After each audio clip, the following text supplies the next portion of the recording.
শেখ, আমাদের দেশের দুজন আলেম, বাংলাদেশ থেকে বলছি। দুজন আলেম কবরের পাশে দাঁড়িয়ে হাত তুলে মোনাজাত করার বিষয়ে ভিন্ন মত পোষণ করছেন। এখন আপনার কাছে আমার এটা জানার ইচ্ছে কি করছে? যে কি কবরের বলছে?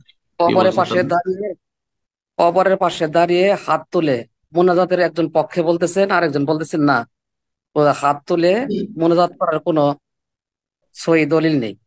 হুম। এখন আপনার কাছে আমার এটা জানতে চাচ্ছি যে কবরের দু- পাশে দাঁড়িয়ে একা একই মোনাজাত করা যাবে কিনা হাত তুলে, দুটোই কিংবা করা। আহলে দুটোই আহলে হাদিস না একটা হানাফি একটা আহলে হাদিস?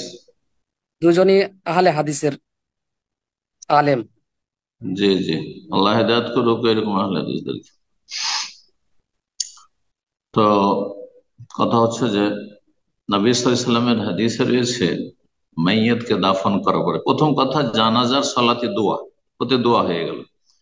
তারপরে দাফন করার পরে, দাফন যখন হয়ে যাবে, তখন নবী সাল্লাল্লাহু আলাইহি ওয়াসাল্লাম বলেছেন যে ইস্তাগফিরু লিআখিকুম, তোমাদের ভাইদের জন্য বা তোমাদের ভাইয়ের জন্য তোমরা আল্লাহর কাছে ক্ষমা প্রার্থনা করো। ওয়াসারুল্লাহ লাহু তাসবিত, এবং আল্লাহর কাছে তার জন্য দৃঢ়তা কামনা করো যে সে যেন আপনার মুনকার নাকিরের প্রশ্নের উত্তর দিতে পারে। জি, ফাইন্নাহু আল আনা ইউসাল, কারণ তাকে এক্ষুনি জিজ্ঞেস করা হবে। এক্ষুনি মুনকার নাকির এসে বসিয়ে দিবে আর জিজ্ঞাসা করবে তোমরা এখান থেকে সরে গেলে, সুতরাং তার জন্য আল্লাহর কাছে ক্ষমা চাও, দৃঢ়তা কামনা করো। এতটুকু আছে, কিন্তু এই হাদিসে কি আছে তোমরা হাত তুলে চাও, সম্মিলিত চাও, অথবা একা একা হাত তুলে দোয়া করে? একটি হাদিস আছে, মোটেই নেই। সুতরাং যেটা নাই করার নামই বেদাত, যেটা নেই সেটার নামই হচ্ছে বেদাত। রাসূলুল্লাহ সাল্লাল্লাহু আলাইহি ওয়াসাল্লামের সামনে এই ক্ষেত্রগুলি অহরহ এসেছে। বহু জানাজায় নবী সাল্লাল্লাহু আলাইহি ওয়াসাল্লাম জানাজার সালাত পড়িয়েছেন, শরীক থেকেছেন।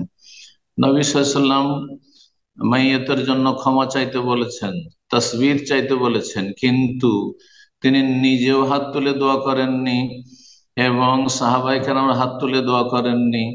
আর বলেননি যে তোমরা দোয়া করবে তো হাত তুলে দোয়া করো, হাত উঠিয়ে দোয়া করো, এ কথা বলেননি। সুতরাং এক শ্রেণী আহলে হাদিসেরা আগে থেকে যেমন সম্মিলিত মোনাজাত করে আসছে ফরজ সালাতের পরে, ফরজ নামাজের পরে, ঠিক তেমনি এই ক্ষেত্রেও চলে আসছে।